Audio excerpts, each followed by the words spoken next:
በዚህ በአባይ ተፋሰስ በርካታ ግድቦች ሰርተን በርካታ ኢነርጂ አምርተን አገራችንን ሳይሆን ከባቢው ልናበራ እንችላለን። ሊገደቡ ይችላሉ ከተባሉት የመጨረሻውን እንውሰድ ተባለ። በኒሻንጉል አሁን የጉባው ማለት ነው። አዎ ጭሞጋ ያዳ፣ ካራዶቢ፣ ታችኛውና ላይኛው ዳቡስ፣ ዴዴሳ፣ መንድያና ተከዜ ሁለት እነዚህ በኢትዮጵያ የሚመረቁ ቀጣይ ግድቦች ናቸው። በሚመጡት ዓመታት አባይ ላይ ይሰራሉ የተባሉ ግድቦችን ብዛት፣ የት እንደሚሆኑ፣ መቼ ተጀምረው መቼ እንደሚጠናቀቁ ከሀገር ውስጥ እስከ ዓለም አቀፍ ምንጮችን መርምሮ የዝግጅት ክፍላችን ያዘጋጀውን ዘገባ እነሆ ወደ እናንተ ልንል ነው። ሰላም ጤና ይስጥልኝ ውድ የፈታ ዴሊ ቤተኞች። አባይም ጉባ አደረ፣ ህዝቡም ሰላማዊ ሰልፍ ወጣ፣ ግብጽም ጨርቋን ጥላ ከነፈች። እሺ ከዚያስ ወዲያ እንዲል ዘፋኝ ምን ይቀጥላል ስንል እንጠይቅ። ስለ አባይ ከተነገሩ ተረቶች እርሱ የትኞቹን ያስታውሳሉ?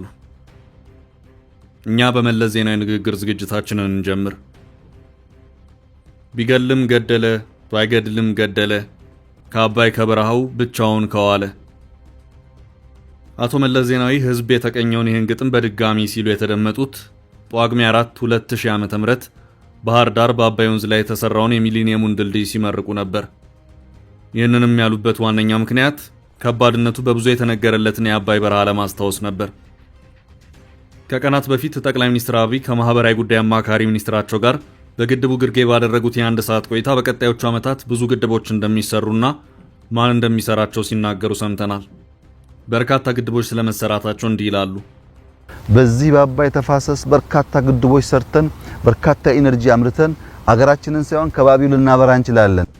ጊዜውንም ሲጠቅሱ ከ5 እስከ 15 ዓመት ሊሆን እንደሚችል ይናገራሉ። በሚቀጥሉት 5 10 15 ዓመታት ኢትዮጵያ ውስጥ እንደ ህዳሴ ያሉ ትላልቅ ሜጋ ፕሮጀክቶች እንጀምራለን። ምን ያህል ግድቦች እንደሚኖሩና ማን እንደሚሰራቸውም እንዲሁ ጠቁመዋል።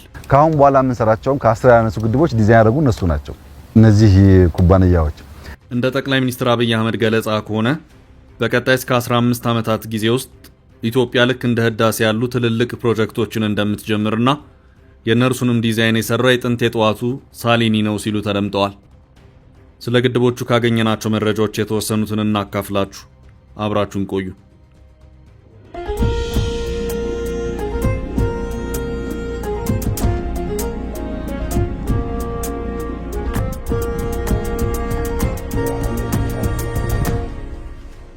ቀጣዩ ግድብ የሚሰራው እዚሁ አባይ በረሃ እንደሆነ የቀድሞ የውጭ ጉዳይ ሚኒስትር ስዩም መስፍን በአንድ ወቅት ከኢትዮ ፎረሙ ያየሰው ሽመልስ ጋር ባደረጉት ኢንተርቪው ላይ ይናገራሉ።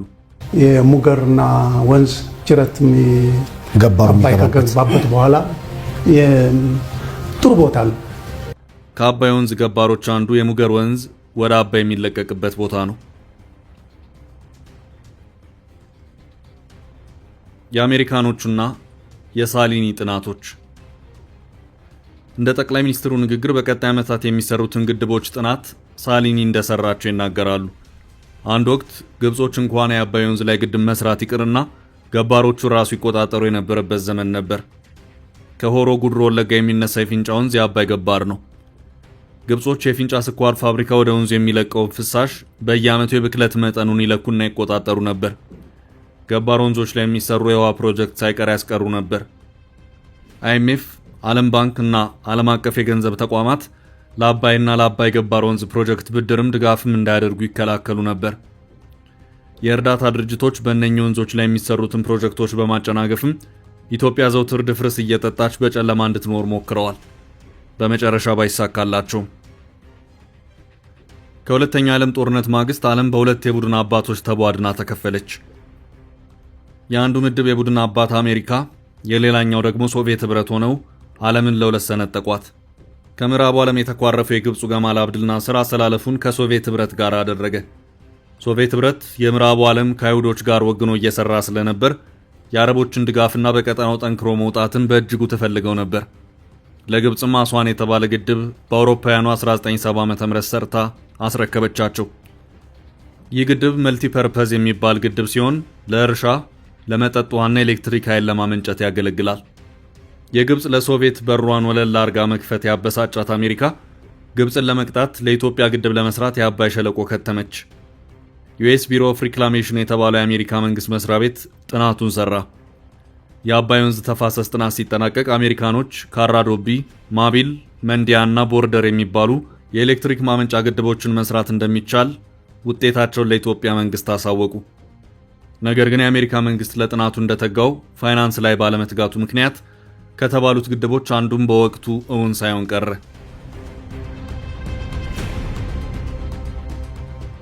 የአሁኑ የህዳሴ ግድብ በአሜሪካኖቹ ቦርደር ዳም የተባለውና በኢትዮጵያ ግዛት ውስጥ ሊሰራ የሚችል የመጨረሻው ግድብ ነበር። አሁን ላይ አሜሪካኖቹ ግድብ እቅዶች በይፋ መተዋቸውን ባይናገሩም ጠቅላይ ሚኒስትር አብይ ሳሊኒ 10 ግድቦች ማጥናቱን ገልጸዋል። እኛም ዓለም አቀፍ የመረጃ ምንጮችን ዋቢ አድርገን በቅርብ ጊዜያት የምትሰራቸውን ግድቦችና አቅማቸውን እንደዚሁም የሚፈልጉትን ጥሪት አንድ ሁለት ብለን እንነግራቸዋለን። ለዘገባችን መረጃዎችን ለማግኘት በዋነኝነት ግሎባል ዳታ የተባለና በዓለም ዙሪያ የግድቦችን ዳታ የሚሰበስብ ዌብሳይት ተጠቅመናል። እነኚህን መረጃዎች የሚያጋራው ግሎባል ዳታ በዓለም አቀፍ ደረጃ የግድብ ስራ መረጃዎች የሚያጋራው ዌብሳይት ሲሆን ዓለም አቀፍ ኮንትራቶችን፣ ግዢዎችንና ጨረታዎችን አጣርቶ እንደሚሰራቸው ይገለጻል። 1. ጭሞጋ ያዳ 280 ሜጋዋት የሚያመነጭና በጭሞጋ ያዳ ወንዝ ላይ የሚሰራው ግድብ ለብዙ ሰሚ አዲስ ቢሆንም ኢትዮጵያ ውስጥ ካሉት የአባይ ገባሮች አንዱና በአማራ ክልል የሚገኝ ወንዝ ነው። ይህ መረጃ በዓለም አቀፍ ባለሙያዎቹ ጥናት ላይ እንደሚገኝ መረጃው ይፋ የሆነው በፈረንጆቹ 2021 ነበር። ለግንባታው $729 ሚሊዮን የተጠየቀበት ግድብ በቀጣዩ ዓመት 2026 ይጀመራል ተብሎ ይጠበቃል። ካራዶቢ ግድብ ከአዲስ አበባ በስተምዕራብ አቅጣጫ 160 ኪሎ ሜትር በአባይ ገባር ጉደር ወንዝ ላይ የሚገነባው ይህ ግድብ ለግንባታው 2.5 ቢሊዮን ወይም የህዳሴን ግማሽ ይፈልጋል። ከ80 ዓመታት በፊት በአሜሪካ መንግስት ከተጠኑት ግድቦች አንዱ ሲሆን 1600 ሜጋዋት ያመነጫል ተብሎ የታሰበ የግንባታ ስፍራና የዲዛይን ማስተካከያ ያልተደረገለት እቅድ ነው። በ2027 ተጀምሮ በ2031 በ4 ዓመት ውስጥ ለአገልግሎት ይውላል ተብሎም ይጠበቃል። 3.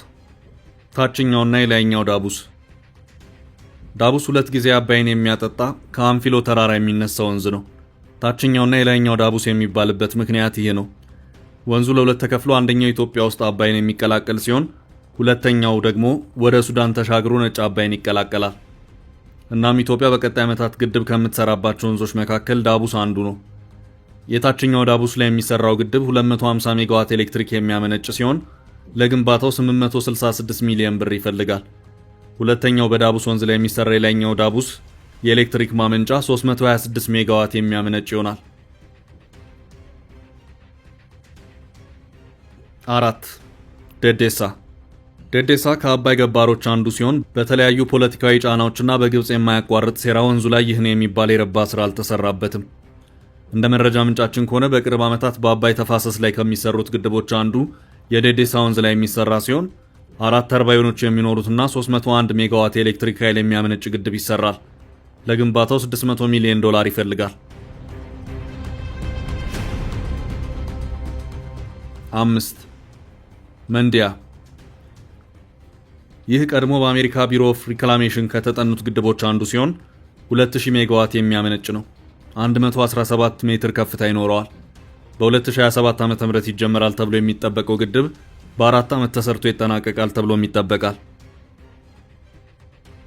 6. ተከዜ 2 ከህዳሴ ግንባታ በፊት በኢትዮጵያ ኃይል ማመንጫ ስራ እጅግ ፈታኝ የሚባለው የተከዜ ግድብ ስራ ነበር። እስከ 3000 ሰዎች የሞቱበት ይህ ግድብ 300 ሜጋዋት ኤሌክትሪክ ያመነጫል። ተከዜ ከአባይ ገባሮች ትልቁ ሲሆን በቀጣይ ዓመታት ተጨማሪ ግድብና ኃይል ማመንጫ እንደሚሰራበት ለማወቅ ተችሏል። በተከዜ ላይ የሚሰራው ይህ ግድብ ተከዜ 2 የሚባል ሲሆን ይህ ኃይል ማመንጫ 450 ሜጋዋት የሚያመነጭ ሆኖ በቀጣይ ዓመት ግንባታው ይጀምራል ተብሎ ይጠበቃል። መጪው የኢትዮጵያ ተስፋ እነኚህ ግድቦች በቀጣይ ዓመታት ተገንብተው ሲጠናቀቁ በትንሹ ኢትዮጵያ 5200 ሜጋዋት ኤሌክትሪክ ኃይል ማመንጨት የምትችል ሲሆን ለግድቦቿም ከ5 ቢሊዮን በላይ ወጪ ታደርጋለች። አሁን 5 ቢሊዮን የወጣበት የህዳሴ ግድብ በየዓመቱ $1 ቢሊዮን እንደሚያመጣና በቀጣይ 7 ዓመታት ውስጥ ዕዳውን ሙሉ እንደሚመልስ ተነግሯል። ከዚህ አንጻር በቀጣይ የሚሰሩት ግድቦች ከፍተኛ የሆነ ወጪ ቢጠይቁም ከፍተኛ የሆነ ገቢም የሚያስገኙ ይሆናሉ። የአፍሪካ ውሃ ማማ የተባለች ኢትዮጵያም የአፍሪካ ኤሌክትሪክ ኃይል ማማ መባሏ የማይቀር ይሆናል። በዓመታት በኤሌክትሪክ ሽያጭ ብዙ ቢሊዮኖች ማግኘት ከቻለች በትንሽ ጊዜ ውስጥ የከፍተኛ ኢንዱስትሪና ጦር ኃይልን ባለቤት መሆኑ አይቀርም። ግድቦቹ የሚሰሩበት ቦታና ባላቸው የመሬት አቀማመጥ ከኤሌክትሪክ ኃይል ማመንጫነት ባለፈ ለመስኖ መዋላቸው በጥቂት ዓመታት ውስጥ ለሺህ ዘመናት የሞፈር ብረት ያልነካቸውን ድንግል ሜዳዎች፣ ትራክተር ያሮጠባቸውን የሳር ምድሮች ወደ ምግብ ማሳነት ይቀይራል ተብሎም ይጠበቃል። ይህ ደግሞ በጥቂት ዓመታት ከፍተኛ የምግብ ክምችትን በማሳደግ አገሪቱን ወደ ሁሉ አቀፍ ለውጥ ያመራታል። ይህ ሁሉ የሚሆነው ግን በሀገራችን ሰላም ሰፍኖ ሀገር በሙሉ ልቧ መቆም ስትችል ነው።